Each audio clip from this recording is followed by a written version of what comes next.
Ahilyanagar mother's डेच्या निमित्ताने मध्य रेल्वेच्या आरपीएफ जवानांनी मानवता, संवेदनशीलता आणि सेवाभावाचे अनोखे उदाहरण सादर केले आहे।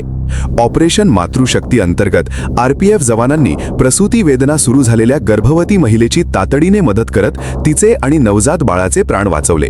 मिळालेल्या माहितीनुसार दिनांक 9 मे 2026 रोजी पुणे सुपौल एक्सप्रेस या 11401 क्रमांकाच्या गाडीत गार्ड साइड जनरल डब्यात प्रवास करणाऱ्या एका गर्भवती महिलेला अचानक प्रसूती वेदना सुरू झाल्या। याची माहिती मिळताच आरपीएफ पोस्ट अहिल्यानगर येथील ऑन ड्युटी कर्मचारी पोलीस हवालदार सोमनाथ पठाडे आणि पोलीस नाईक विश्वजित काकडे यांनी तात्काळ घटनास्थळी धाव घेतली। परिस्थिती अत्यंत संवेदनशील असतानाही आरपीएफ जवानांनी धैर्य, तत्परता आणि मानवी संवेदनशीलता दाखवत महिलेची मदत केली। याच दरम्यान संबंधित महिलेने ट्रेनमध्येच एका निरोगी बाळाला जन्म दिला।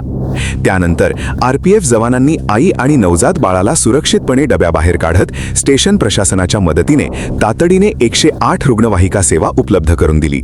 डॉक्टर प्रदीप सुराशे आणि रुग्णवाहिका चालक मयूर बोळे यांच्या सहकार्याने आई व बाळाला अहिल्यानगर जिल्हा रुग्णालयात दाखल करण्यात आले। डॉक्टरांनी आई आणि नवजात बाळ दोघांचीही प्रकृती सुरक्षित आणि उत्तम असल्याचे सांगितले आहे। मदर्स डेच्या दिवशी आरपीएफ जवानांनी दाखवलेल्या या मानवतावादी कार्याचे सर्व स्तरातून कौतुक होत आहे। करायचं आहे लाईव्ह कार्यक्रम किंवा आहे कसले आंदोलन, जनसामान्यपर्यंत पोहोचेल आपला हक्काचा आवाज जनतेचा। बातमी व जाहिरातीसाठी संपर्क करा स्क्रीनवर दिलेल्या नंबरवर।